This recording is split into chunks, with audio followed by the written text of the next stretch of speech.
Heavy Culture.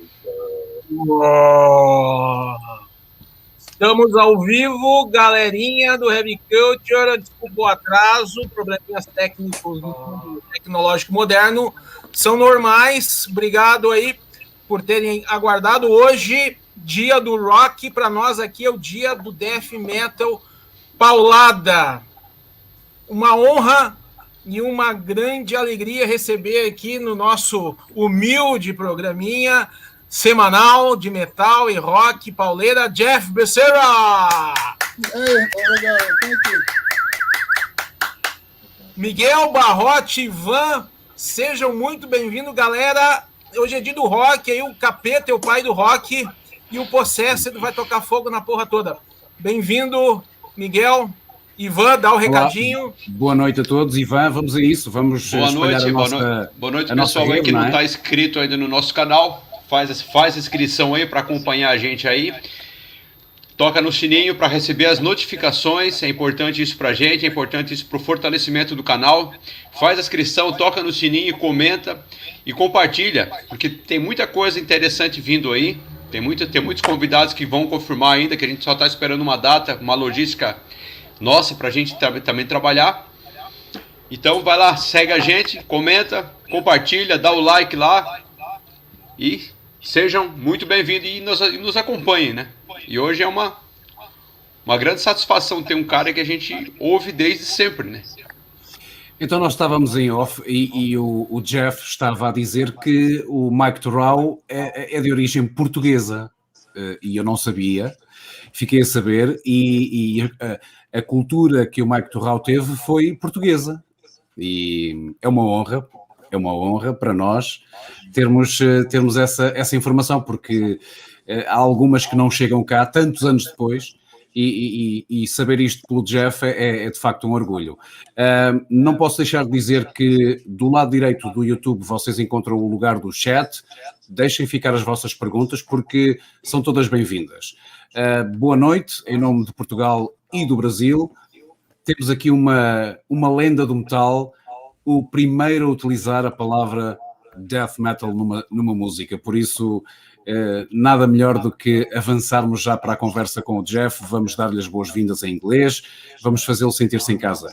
Jeff, good evening, and again, thank you so much for joining the Heavy Culture family and to be with us, and you know, we are thrilled to have you on board and to know what's new with Possessed and many things along this hour. We have invited people to write on the chat, to place their questions to you. So we'll do our best to be the wire to spread the word. Okay. Awesome. Again, yeah, thank you so much. Here. How are you doing at the moment? I'm doing great. We're just kind of having a heat wave here, so I'm just kind of enduring. You know, it's we live up in the Sierra Nevada foothills, so it gets pretty hot up here. But it's great. You know, it's California, it's sunny, it's awesome. It's daytime still here, so yeah, man, it's great. Everything's great. It's good to be, good to be here, man. It's an honor. Thank you.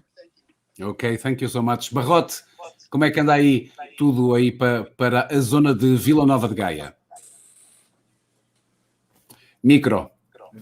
Microfone. Mais fresco, não estamos com temperaturas de 45 graus, ainda bem, e tudo que é acima de 25 para mim já é insuportável, portanto, estamos bem. Não vamos para a Califórnia e também não vamos para o Brasil, porque aquilo também já deve estar a começar a aquecer. Jorge, falámos em Brasil, venha daí a tua pergunta. Micro.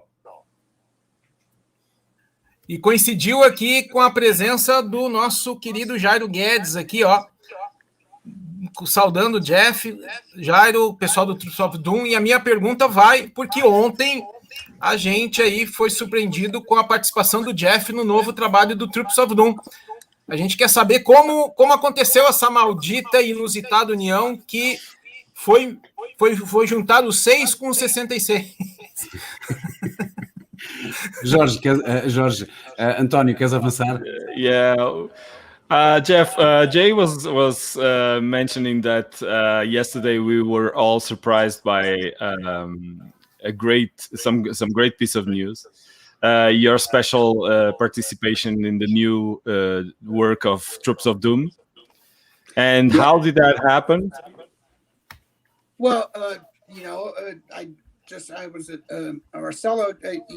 He DM'd me and asked me, and of course, I think Sepultura and Possessed have a very long history. It was such an organic thing. I mean, who can pass on that? Anything, in the Sepultura family is just, it's an honor.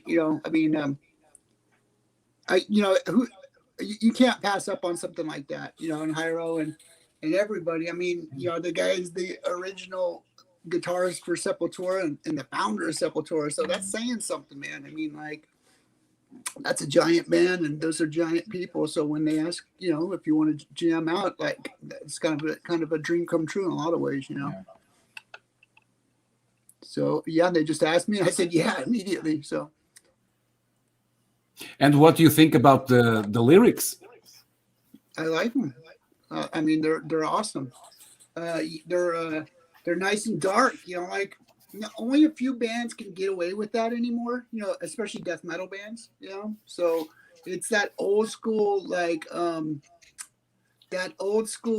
satanic kind of anti-Catholic, reverence that we have for the ability to think for oneself instead of being, just a mindless slack-jawed cretin. So, I don't have any hatred for Christianity. I just, I like to keep an open mind, so. Cool. Barrote, so we do the translation now. Okay. Barrote, chuta aí. Simples. Troops of Doom, guitarrista fundador de Sepultura, recebe uma chamada para um convite e como é que não podia deixar de aceitar o convite destes com alguém tão pesado no mundo pesado. Passa a redundância. Depois acrescentamos a questão das letras, à qual o Jeff responde que hoje em dia não é tão fácil as bandas passarem,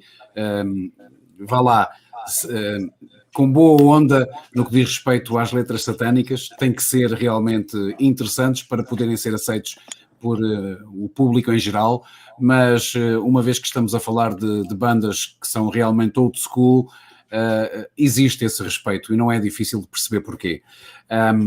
Olha, temos aqui o Marcelo Vasco, a quem nós agradecemos a participação no Heavy Culture de hoje, a dizer que Becerra is a living legend, uma lenda viva.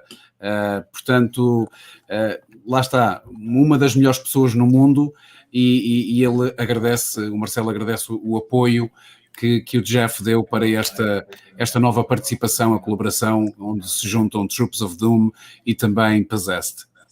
Fantástico, fantástico, sem dúvida. Mais uma vez, fazemos o convite para deixarem as vossas perguntas. Jeff, now we talk in English again, so I'm going back to Seven Churches, where it all started. So I always wanted to ask you this, what's the backwards message opening the track Pentagram? I never had the courage to spin the record the other way. What's the message there?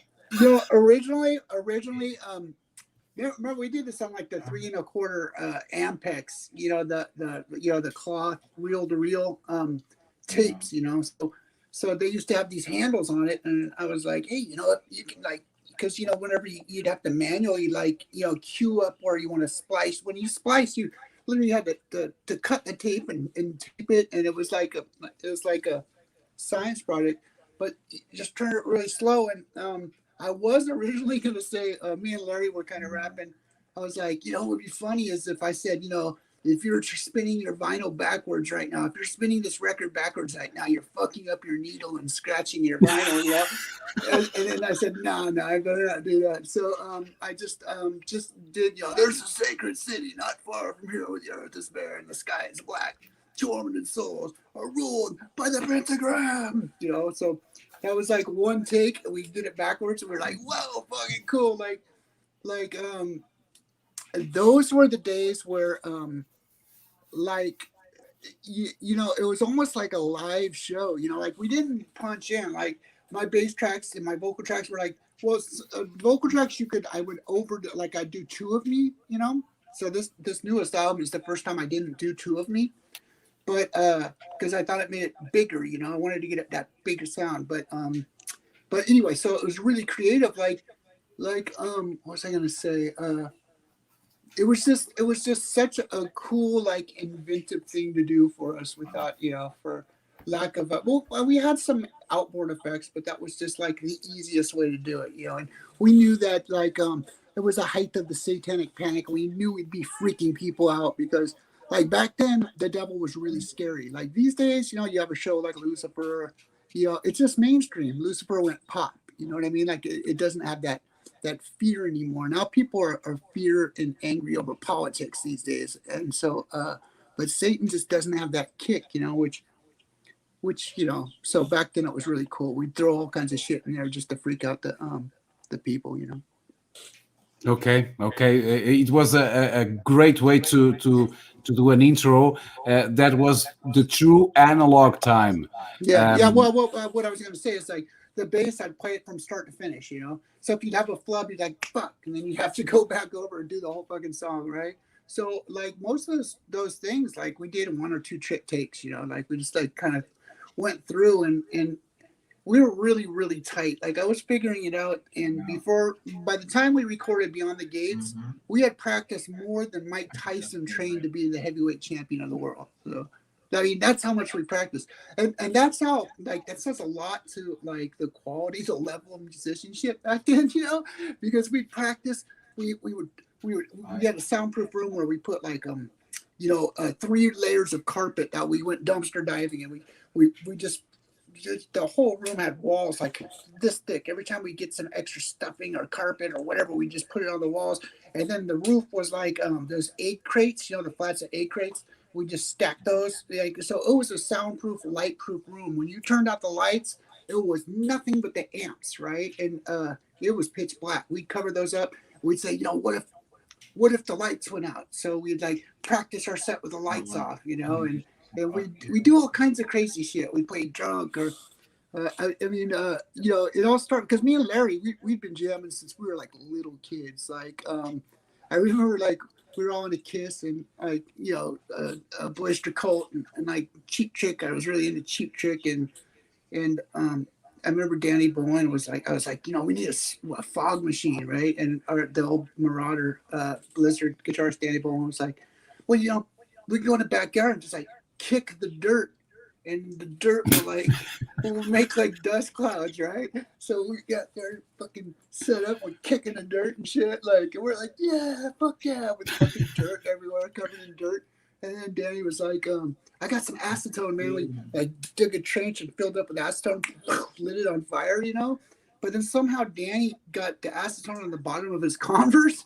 He was like, ow. He lit his feet on fire. And he was like, oh, shit.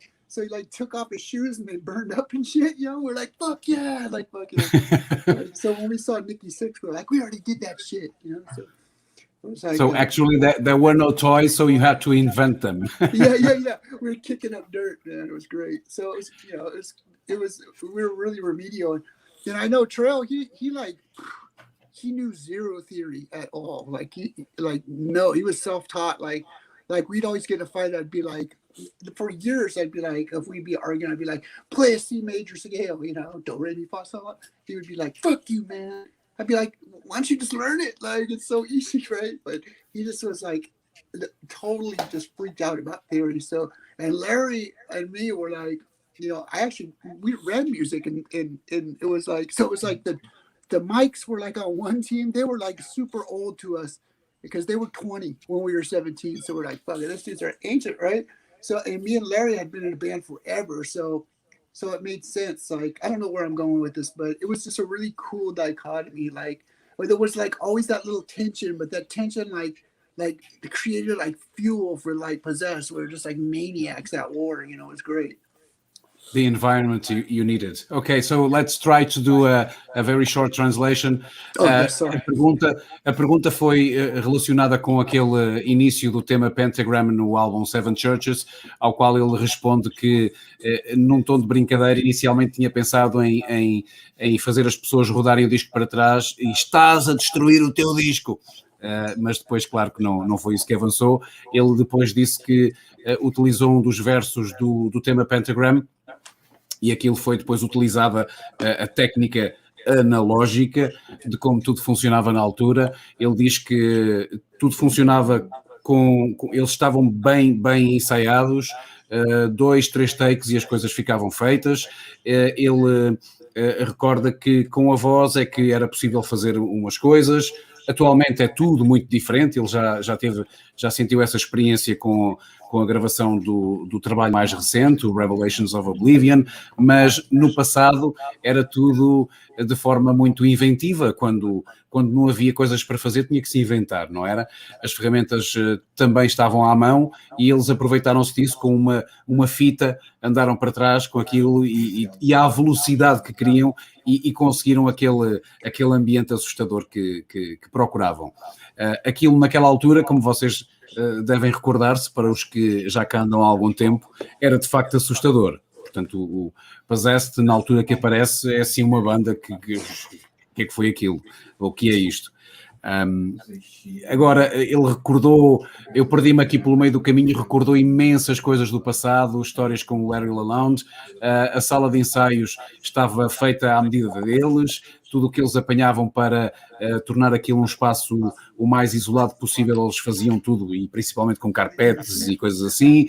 Depois pensaram numa máquina de fumo, mas como não tinham a máquina de fumo, foram lá para fora para a terra e foram chutar terra e conseguiam aquele efeito, faziam pequenos carreiros onde metiam combustível e ateavam aquilo. Há a história engraçada do Larry também ter um problema com os ténis por causa disso, porque, claro, quem brinca com o fogo está sujeito, não é? Muitas histórias que o Jeff nos conta aqui dos tempos de ouro, que foram os anos 80. Temos uma do chat? Vamos a isso, vamos a uma do chat. Qual é que vais passar aí? Já está aí. Barrota, atira-te aí de força. Eu vou juntar esta pergunta a algo que eu também queria perguntar, que tem ligação. Jeff, you started as the bass player for the band Blizzard, correct? Mm-hmm. Yeah. Well, and Marauder turned into Blizzard. Yeah. So it was originally Marauder, and then because we went to a Blackfoot concert, the band Blackfoot was on their Marauder concert. Oh, that's a cool name. So we gotta just clean that. But then we saw Ozzy and we were like, oh, fuck Blizzard, Blizzard of Oz. So you remember, we're like little kids. We're like 11, 12 years old. So yeah, okay. Go ahead. How was that transition from that band to Possessed and being hailed as the godfathers of death metal? I mean, honestly, like the reason I got booted out of Blizzard is because they were going one direction and I was like, I wanted to go heavy. I was listening like Fate, everything was heavier. And they we were a cover band and I wrote the one original at the time. It was called Hellraiser. That I wrote that in like 79, between 79 and 80. And so that actually became Burning in Hell. So it was originally called Hellraiser with a R-A-Z-O-R, all one word, Hellraiser, which oddly enough, a year or two later was the title of Exciter's album. So it was, I guess those kind of minds think alike. So, but anyway, what was the story? Oh yeah, the transition to me, I was raring to go, and it was weird because I wanted to go heavy, and they wanted to keep playing rock, like hard rock, and so it was like it was too good to be true. Like I still think it was like some greater power that got me and Terrell together. Because it was too perfect. The timing was so perfect. Like, and he was like, yeah, we want to play heavy. I was like, no shit, my word. So like from the get-go, we just wanted to be the heaviest, fastest satanic band in the world because, we had black metal and, everybody was talking about being heavy, but, and there was some fast stuff, but there was never like the extreme heaviness that we were like craving. Like there was moments and glimmers of it, but it always kind of, like I don't want to be disrespectful because I really was spawned out of the thrash movement, but it was weird because I think in a lot of ways that's what's held us back from being a bigger band is because we straddled the thrash and the death metal, you know, and so people don't know where to place us, and that bugs people, you know. So you know, there's that, but we very much wanted to do something a lot heavier, and you know, I grew up around hardcore extreme punk and stuff, and so it was great. It was like whenever I met Mike, they were super remedial. I mean, like they were literally, I don't think they'd ever even played a show before. There were just two guys with a single bass drum, and in Mike's parents' garage, like a hot garage with hay bales everywhere. And so I learned, he gave me a song with like 5 really rough songs on it. He gave me a cassette tape. And then like the next day I had them all down, and, you know, I got the gig.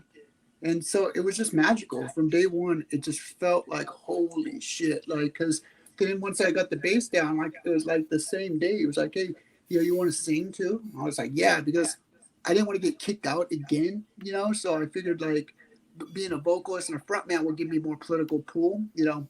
Well, of course I knew that. And so, yeah, I jumped on that. And then what, like, I just sang like in my normal voice, but really like dramatic and distorted as hell, and just like to fit the music, you know? I try to sound like Lemmy, you know, in a lot of ways, and like Discharge and, you know, TSOL and, you know, Agent Orange and, you know, and so Angry Samoans and some of the punk bands that, you know, that grew up around. And I remember, I think it was like Satan's Curse we did first, and The Exorcist. And when we were done, Mike was kind of looking at his feet. I was like, what's up? Like, is it okay? And he's like, yeah, well, they go and whisper, and they're like, you know, that's really good, but can you tone it down a little bit? Like, it's too heavy, you know? So then I toned it down, and that's where my voice came from. It's the toned down original voice. Even before the Antoni's translation, I would like to say an opinion. Jeff, how can you keep the same voice tone that you had in the past? Because it's just like it was in the 80s. You know, I probably lost my voice too many times, and, you know, but I just try to sing where it doesn't hurt, you know. And so if you tour a lot, you kind of just, if you play a lot, you practice a lot, you learn where to sing in different parts, and you kind of like do like a cycle. Like I can sing here tonight, I sing over here tonight, and you kind of move around. I try to focus towards the back of my front teeth, you know, if that makes sense. And I really just don't give a shit. Like, you know, I just yell and try to keep it, you know, keep it $1.50, you know, keep it real. And it's weird. Like whenever I practice, I'll lose my voice sometimes, but whenever I'm on tour, I never lose my voice. Knock on wood. You know? So it's crazy. You know, I think because when you're relaxed and you're in the mood and you're just like being completely 100% natural yourself, you know, not trying to be anything but myself, then you're basically just talking in a loud voice. But I definitely sing as loud as I possibly can. I'm not one of those whisper singers, you know. So nothing wrong with that, okay. But I have no training, no formal training. It's just trial and error, you know. The way you feel comfortable. Okay. It's from the gut. Yeah. I want it to be as heavy as possible. But I think I've been like kind of experimenting, and you can kind of tell because I'm almost in tune sometimes. But like I'm kind of like trying to like put some like a little bit of style on it, you know, like because it's fun, you know, it's fun to like try new things. And I don't think of it, a lot of people think of it as being risky, but you know, as an artist, like I just kind of want to keep like changing up and making cooler shit. And like the whole object is not being the heaviest band in the world anymore. We've already done that. I mean, Carte Blanche. At one time, we were the heaviest band on the planet, and that's easy to say out of any band. And then, but now I just want to make good music that people enjoy, you know. And it's not like a rite of passage to get through the fucking whole album because it's so noisy. Well, of course, it's going to be that way for people that don't listen to extreme metal, you know, but people that listen to metal, I don't want to like. I just don't want to be boring. I want everything to be nice, you know. So that's actually, you know, harder than it seems. So you can overthink it, you know. Ok, António, podes começar aí a fazer a tradução da tua parte e eu arranco depois. Muita coisa para falar. Ele basicamente short translation, Barrote. Yeah. Eu quis juntar uma das perguntas que toda a gente. I'll tone it down. I tend to ramble. Toda a gente gosta de fazer, que é o facto de eles serem considerados os avós do death metal, e quis juntar isso, quis ir um bocadinho mais atrás à banda inicial do Jeff, que foi uma banda chamada Blizzard, que era uma banda de covers, e que ele não se sentia à vontade na banda, porque a banda queria seguir por um caminho mais hard rock, e ele queria tocar música cada vez mais pesada, e mais pesada do que qualquer coisa que existisse na altura. E foi aquilo que aconteceu coincidentemente com a reunião com o que viriam a ser os Possessed, e ele ficou encantado e está desde essa altura a dar-nos o melhor dele e o melhor para o death metal. Depois falou de muitas coisas. Sim, falou de muitas coisas, e uma delas foi também o facto de eu ter questionado como é que ele consegue ainda hoje manter o tom praticamente intacto da voz, e ele diz que não há escola, há sentimento, há à vontade que ele continua a utilizar, apesar de às vezes querer experimentar algo, mas aquilo que ele utiliza por norma é cantar o mais alto que consegue e de forma mais poderosa que consegue para dar o seu melhor em cada disco. Ele diz que às vezes sente que a voz pode falhar, mas nunca acontece em turnê, o que é de facto muito bom para os fãs poderem ver o concerto e o Jeff não ter um problema de voz, porque já aconteceu com tantos outros vocalistas em que as datas acabam por ser canceladas porque algum dos elementos da banda, neste caso o vocalista, perdeu a voz. Quanto a isso, quando não há voz, tudo muda, não é? O Jeff continua a ter aquele espírito que tinha no passado e não querem ser hoje em dia a banda mais pesada do mundo, mas querem continuar a fazer um trabalho como sempre quiseram e estando eles muito à vontade. Jorge, eu sugeria avançar para a próxima questão, uma vez que podemos aqui focar aqui um pouco o álbum, não, a minha segunda parte, que foca um bocado o álbum Revelations of Oblivion, portanto, talvez um pouco pelo o artwork deste trabalho. Temos o Marcelo que está a acompanhar-nos, e ele é um mestre do artwork, não é? Talvez tenha curiosidade em perceber mais em detalhe o que é que quer dizer aquela capa. So Jeff, looking at Revelations of Oblivion, an album that was, expected like air to breathe, I can tell you that the first time I saw the artwork, I took a travel to Dante's Inferno subject, looking at your experience today, where do you stand? Which level of that, hard work do you think you are? I'm just trying to understand your concept of the, of this hard work on this most recent album. Well, I mean, originally I was going to kind of make the album, because all my albums I try to fit together like a story, like a continuation.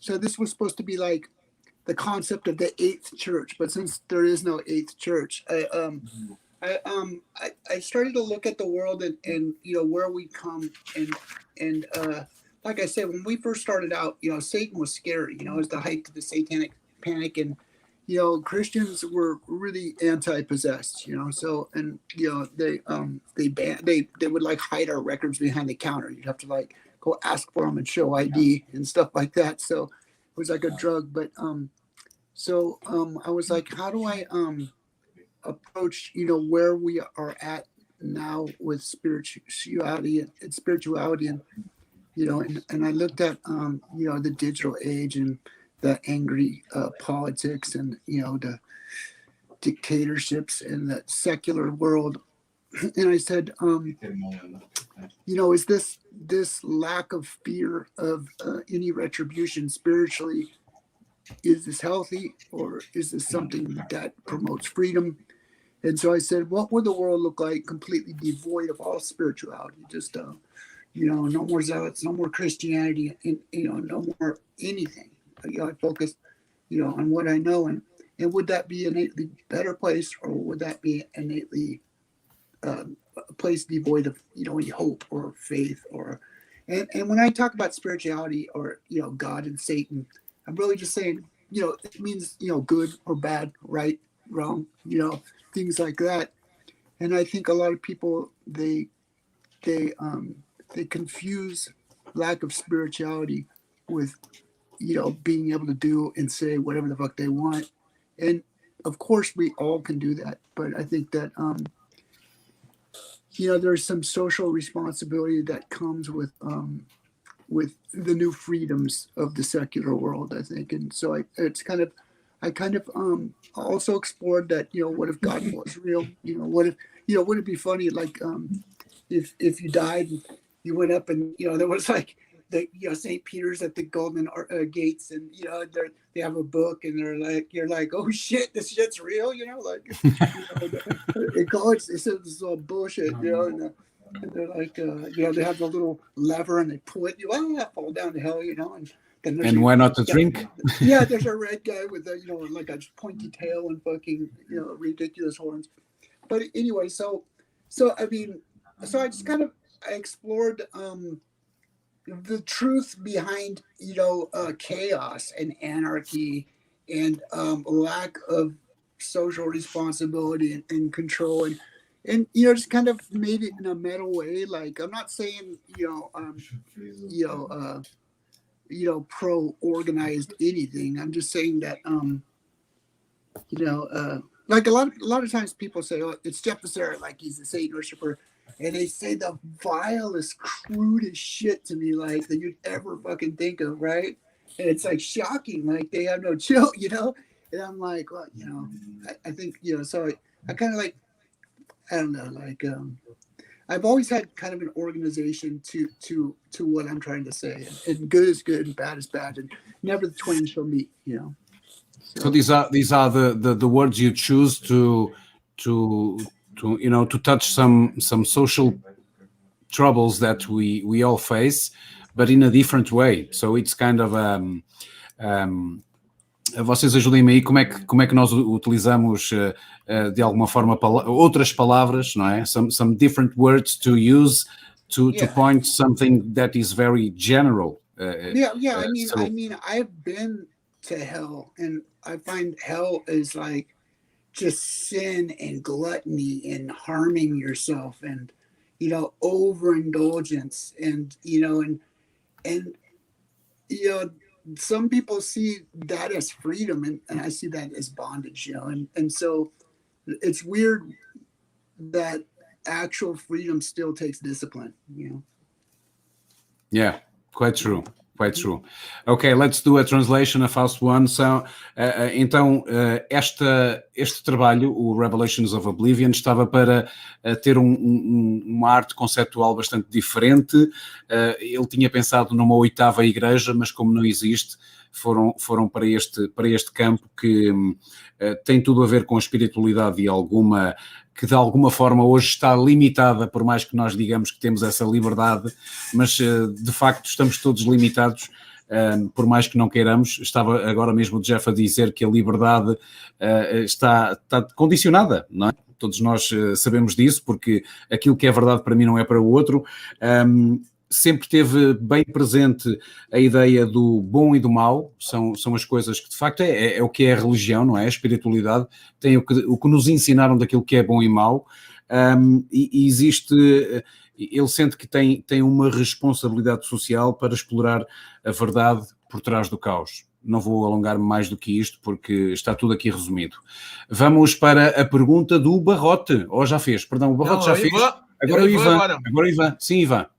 Então, ainda falando sobre o novo álbum, eu queria traçar um paralelo entre a dupla de guitarra dos primeiros álbuns, o Mike Torrall e o Larry Laron, com o atual, que o atual praticamente é um cara que é o braço direito dele, que compôs praticamente o álbum junto com ele, que é o Daniel Gonzalez.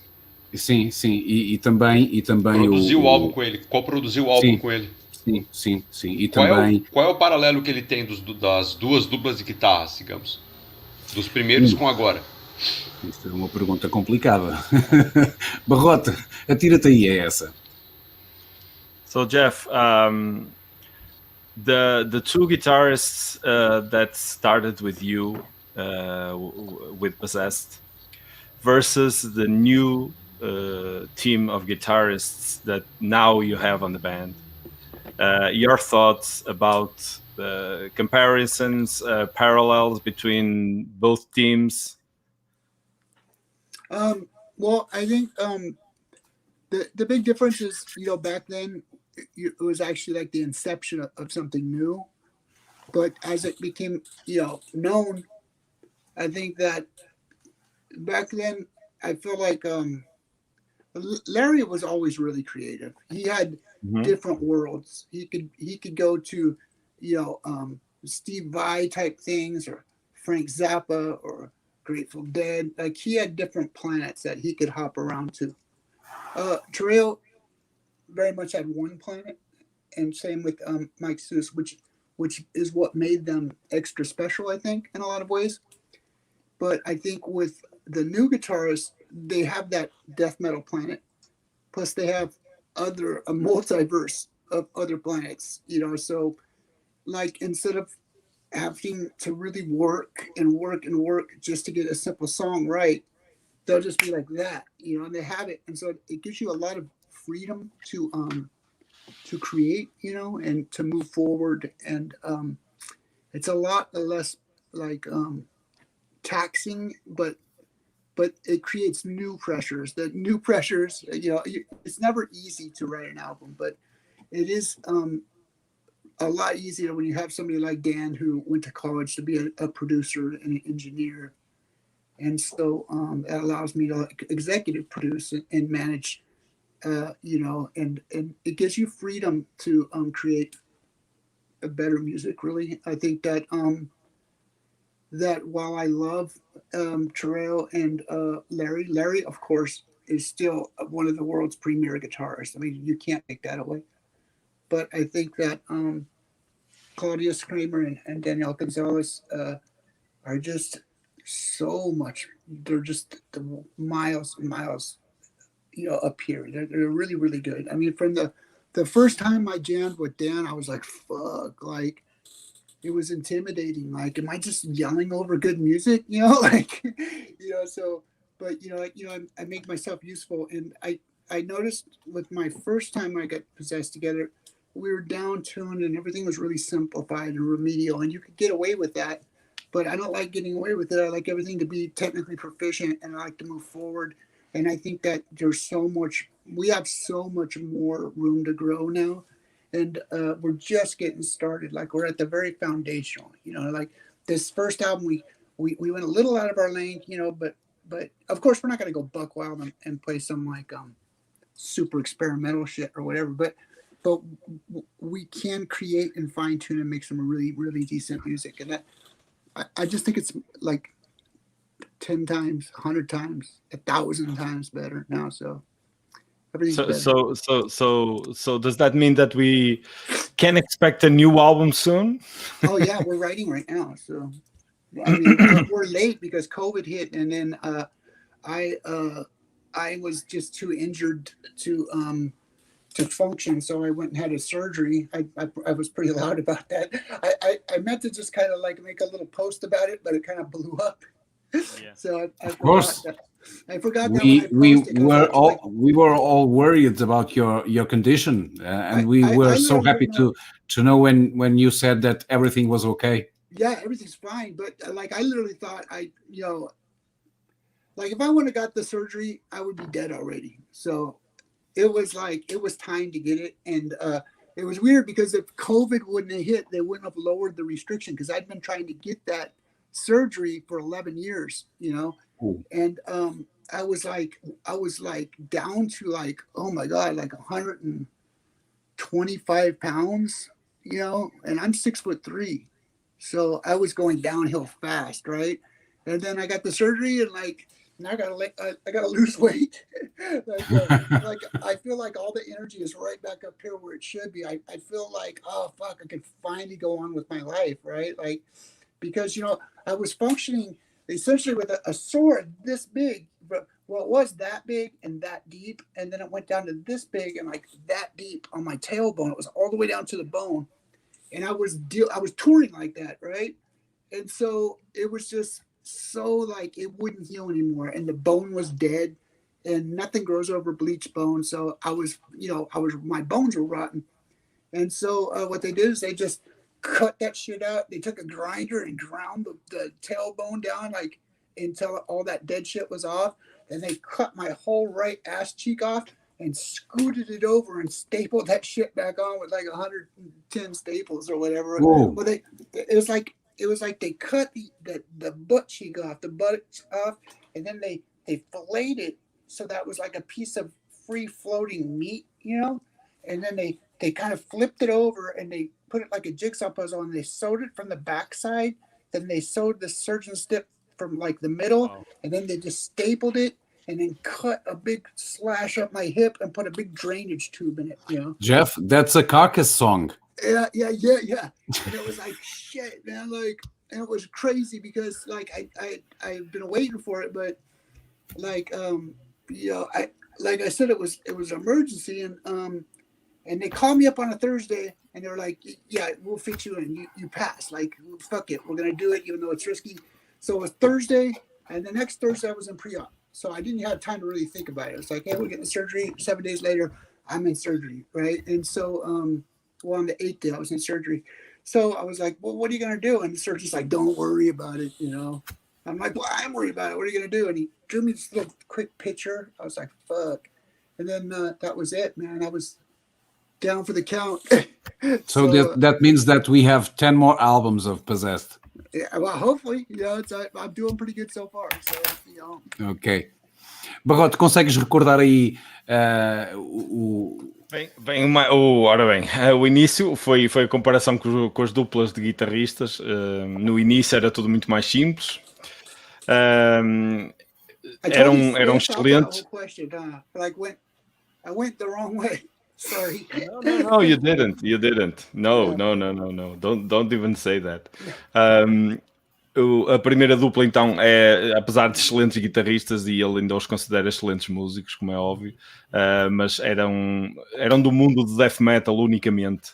E a nova dupla, além de dominarem o mundo do death metal, também dominam outros aspectos da música, e isso enriquece muito o som deles, mas também torna muito mais fácil compor.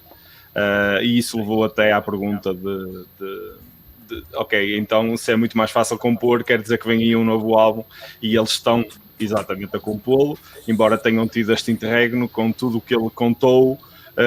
Tu dizes que é uma música de Carcass, eu estava a ouvi-lo e estava mais a ver o próximo álbum de Cannibal Corpse. Mas é mais ou menos. Okay. É mais ou menos. Okay. E até aqui a questão do Daniel Gonzalez, um dos guitarristas atuais, ter também feito a produção do álbum, o que permite à banda trabalhar de outra forma. Mais liberdade. Exato, mais liberdade. Tem uma pergunta do Luiz Neto também, se o novo álbum segue a mesma formação. É isso. Vamos aproveitar para perguntar isso e também com a pergunta do José Coragem, juntar a do Coragem. So, Jeff, we have someone that from the audience that is asking if you still keep in touch with the Saz, Terral and Lalonde, and also if the next album will have the same team. I still talk to Larry like all the time. Like me and Larry are still really super tight. Yeah. I do not talk to the Mikes because like I said, they want no part to do with it. They wanted to go and, like, believe it or not, it's not everybody's penultimate goal to wake up and be 53 and be in a satanic death metal band. So they wanted to go off and be normal, and I'm not one to like, I respect that. I mean, they're doing really well in life from what I hear, and they're very happy and successful.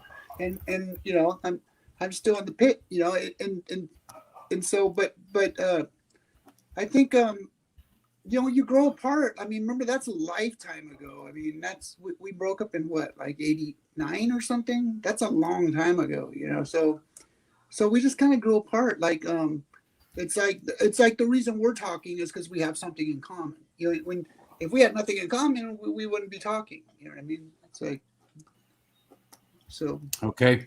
How about Larry's totally great. And I tell Larry, like, I don't know if I should say this. I said, you should get up on stage with us sometime. He's like, yeah, that'd be fucking great. And then he was calling me like last week, and he was like, hey man, I want to come over and visit. And I keep brushing him off. I'm like, man, just give me some time to recover first. But now that I'm recovered and, you know, writing the album, as soon as you know, it's just a matter of time before we hook up. I'd love to get Larry up on stage and do like a reunion, you know, because you know, it'd be cruising. It would be like Possessed on like overload. It'd be great. It'd be nice to really have a solid band where we could show up together, you know. Cool. Sorry, the new team, not the new team, but the team that recorded the last album is still the same. And I mean, I went through. God, I mean, there's been like 25 members of Possessed. There's even one on a wiki that I've literally never heard of. I see his name all the time, and I think he just typed it in there, but he had nothing to do with Possessed. But it took a long time to. And you know, if you look at all death metal bands, like seriously, like the real death metal bands, look at like Death or like you know, any like, I don't want to say too many. There's like a revolving door until you find the right click. And right now, I'm perfectly happy. I'm perfectly happy with everybody. And like I tell the guys, like, you guys are like my brothers. We're like family. We're like so close. And you know, if it were up to me, I'll just be with these guys until the end. You know, so I don't have any intention on changing anybody, because right now, they're like me. We always feel like we're day one. We always feel like we're just starting out, and the guys are just fantastic to work with. I love them. Super ok, cool. O Jeff disse que o Larry é uma pessoa com quem ele mantém o contacto. Já os Mikes, parece que não existe esse contacto, porque há quem queira ter uma vida normal. E como tal, o assunto não existe, portanto não, tem que haver alguém comum para que se mantenha o contacto, o que não aconteceu. Por isso os Mikes estão bem, aparentemente, têm vidas felizes e apenas mudaram de ramo, vamos chamar-lhe assim. Depois, ele deixa ficar a notícia de que o Larry Lalonde e ele, como são pessoas que falam habitualmente, o Larry poderá eventualmente juntar-se aos Possessed num palco qualquer e quem sabe se isso não poderá trazer inclusivamente uma saudade, daquelas saudades que dão vontade de regressar ao ativo com a banda Possessed. Diz, Jorge. Eu ia perguntar para ele se ele curte Primus, o Jeff. E já lá vamos. Relativamente à questão do Luís Neto, ele diz que a banda hoje, conforme nós conhecemos agora, os Possessed está coesa e estão todos satisfeitos. Por isso é a equipa que vai trabalhar no próximo álbum. Por isso, eles, uma experiência para ali, outra para acolá, mas a linha é aquela. So, Jeff, Jay was asking if you like Primus. Yeah, I love Primus. I remember we're all from the same town. So Les is he's a prodigy and a visionary and such a creative genius and so original. It's any musician in their right mind would be an idiot not to appreciate what Primus is doing, because they're a phenom band. They're like they're a pinnacle of coolness as a musician. You know, I mean, it's great. You know, it reminds me of geez, I don't know. It's like Jaco Pastori on steroids in a way. You know, it's like the Já emenda com ele As influências dele como baixista? That cool kind of white boy funk, but it's colorless, man. It's all colors. It's really one of those bands that you just like, you can deep dive into it. It's fun, you know. A lot of talent going on there. Ok, ele diz que, e resumindo muito rapidamente, respeito total pelos Primus, uma vez que até eles são da mesma cidade. É uma banda que é hormonal praticamente, é uma banda que tem muita energia, uma banda cheia de força. O Ivan pediu para acrescentar a questão sobre o baixo dos Primus, não foi assim, Ivan? Não, a influência dele como baixista. A influência dele, perdão, é isso. So Jeff, Ivan was asking about your main influence when you started to play the bass.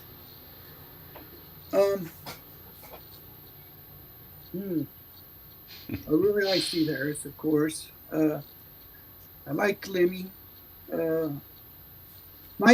Being honest, I've always been kind of an internal guy. So like, I learned a lot from my cousin Dan, the guy who made my bass, you know, and I pick up most of my riffs from the people I jam with, or the people I took lessons from, but basically when I'm jamming with people, like, we'd sit around and, you know, smoke some weed. That's back when I smoked. And just jam and swap riffs and invent stuff, and you know, is all about the jam back then. So, like, my bass teacher was literally like, well, I started with guitar, classical guitar, but then I remember my cousin Danny Maloney, the guy who made my Red Destroyer, the first one. He was like showing me the blues scale, and I was like, fuck, that's so doable, right? And he was like, show me some riffs, which I still play today. They're like my foundational riffs. And then I started getting into like hard old country and bluegrass, and bought a banjo and started playing piano, and then got into like funk, and then like a lot of classical. Through college I took advanced classical and, you know, theory, and I'm really rusty right now, but at one time, I mean, I'm not bragging, but at one time, like, I remember the guy Rob Nystrom from after I got shot, I just sat in my room playing with keyboards, 2 turntables, an old sampler, and an 8-track analog Yamaha, and I had like a whole system, and I'd sit there and program the keyboards, and I'd have my guitars just sitting on top of each other with a towel in between, and then kind of throw them to the side and like swap back and forth. I had like a little one-man band going, and I played probably like 15 minutes straight for him. And I hadn't had any outside social contact, you know, because I just kind of dove into music after I got shot. I didn't know what else to do. And I was like, is that okay? And he was like, fuck, dude, like, seriously, no shit. You're the best keyboardist, bassist, guitarist I've ever seen in my life, right? That was like, you can play them all. Yeah. So now I'm so rusty, but I still write. I mean, you know, I got so many guitars, and it's funny because I write on a little 3/4 scale backpack guitar, because I have it hanging on a little guitar hanger on the side of my bed, you know, frame, and I can just pick it up and turn it on. It runs on a little battery with a little speaker, you know. I turn it on, I play it in here, and I send it off to Dan. So I just got riff after riff after riff after riff, and I send it down. So the album, I mean, technically we have 7 songs already, but I want to go back over those and, you know, and revisit a lot of them, and because here's the debacle. I don't know whether to go full steam ahead or to mix it up, you know. And I think I'm going to mix it up, but how much do I want to mix it up? And, you know, and so I just want to make it sound groovy. You know what I mean? I think we were hitting on some stuff with like Demon, and but also I like Ritual, which I think Ritual is probably the heaviest possessed song ever made. I think, you know, it's really, really heavy. That song just goes, right? There's no chill in that song. So I don't know. And I'm also kind of considering, like, should I keep going with some blast beats? Should I go in the direction which I would have went, which would be more death, like groove death kind of, you know? And of course, you know, I love thrash. I'm always going to keep the thrash. You know, we're born of thrash, you know. We're rebellious of thrash, but there's no way we're going to throw the baby out with the bathwater. Like, why give up the melodies and you can give up the melodies and do little technical mechanics, but there's nothing like the groove of a true melody, So, yeah, as people say, in The Exorcist, that little simple riff, da, da, da, da. It's so simple, but that melody just sticks. It's great. I love it. It's sometimes less is more. Yeah, absolutely. And look at Testament. I mean, who doesn't like Testament? Their new album fucking rips. You know what I mean? Oh, it's older now. I mean, the production and the riffage and look at Exodus. Like, there's no lack of musicianship, but I love it all. I love the tech death. I like the modern death. I like the thrash. I like and to me, like I don't believe in all that the dirty half thrash with the twist of black and salmon or whatever. I don't get into all that. I think there's just the main topics and kind of, I don't know, but it's a way of we have so much more to work from than we did back in the day. You know what I mean? So I mean, it's just a really, really exciting time in death metal right now. Like, death metal is very much alive. I think it's the most exciting genre. And I say this all the time. It's like the golden age of jazz right now. I think that to the layman, everybody says, "Oh, it's all been done before." But to people like us, we're like, "Fuck, what do we do?" There's so much we could do because it's just this ginormous, like, Osric tentacles of so much cool shit. And plus, if you're like like any bass player, you're trying to find your own voice in there, and that's the fun part. Okay, you gave us so much information that we are glad to know, because 7 songs almost ready, and we are thrilled to know about it. But you haven't decided yet what you want to do, but you would like to experiment, and you're not closed. Let me translate it to Portuguese. Nós temos aqui uma quantidade de informação brutal, porque muito se pergunta sobre o novo trabalho dos Possessed, e o Jeff acabou de nos deixar aqui uma receita de tanta coisa que poderá vir aí, não é? Uma coisa é certa, eles não vão querer sair da base que é fundamental, o thrash metal, o death metal, sobretudo, e quanto à situação do baixo, eu acho que de salientar que ele mencionou o grande Lemmy, mas também deixou ficar a nota, e talvez a mais importante, que sendo uma pessoa ele mais fechada, aprendeu muito com um familiar, que foi o primo, o Dan, que acabou por ajudá-lo em imensas coisas, tais como algumas escalas que ele achava fantásticas, e de facto a família, então quando temos alguém da família para nos incentivar, é ouro sobre azul, porque chega tudo de graça, não é? Não temos que pagar por nada. E a inspiração esteve muito, muito aí.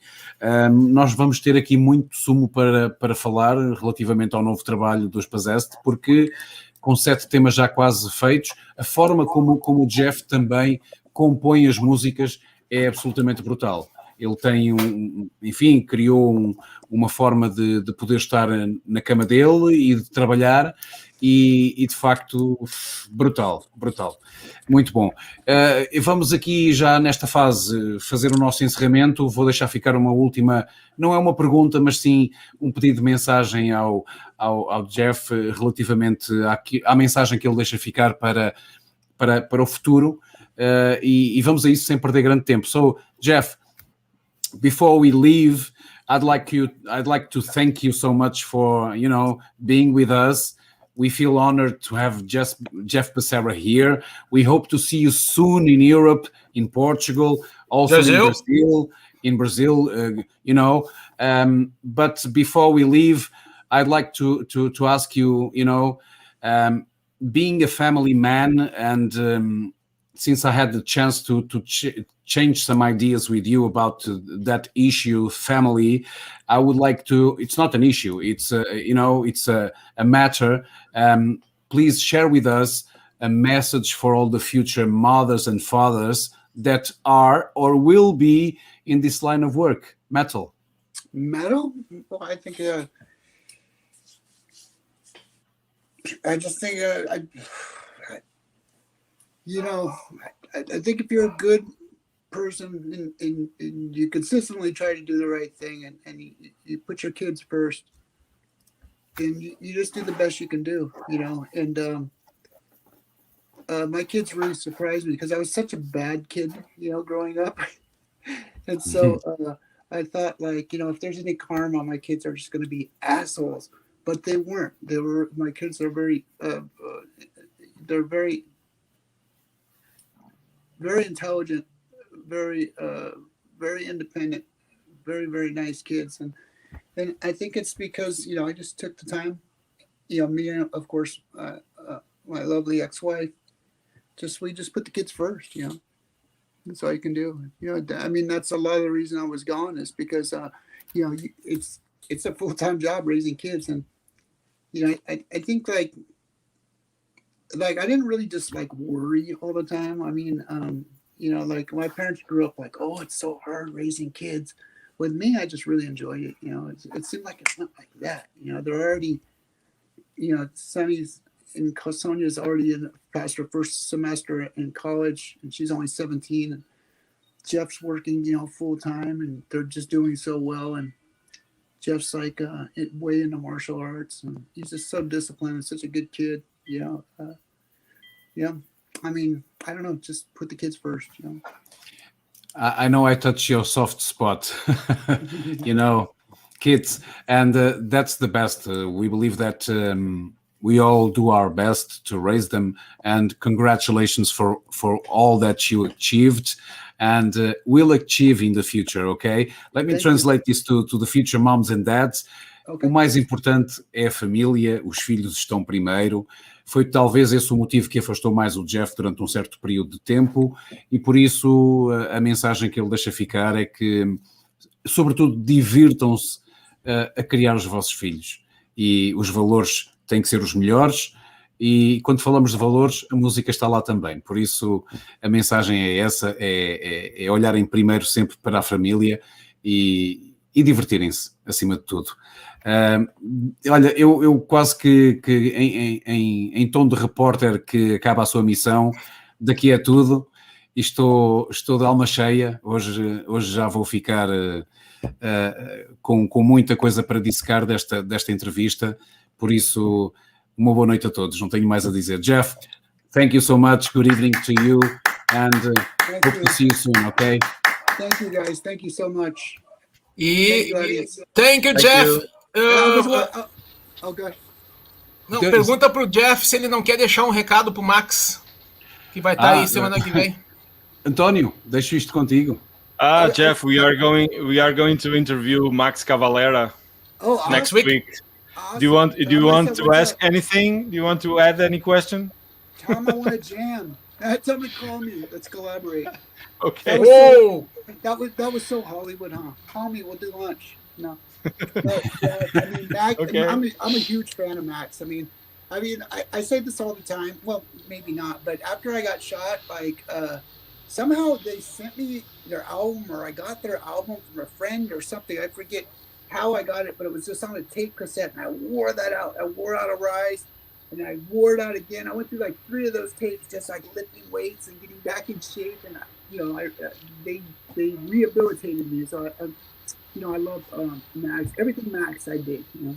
And we also shared a common bass player at one point, you know, Tony Campos. So yeah, maravilha. So great. I'm a big Vamos fan. dar o recado. Amazing.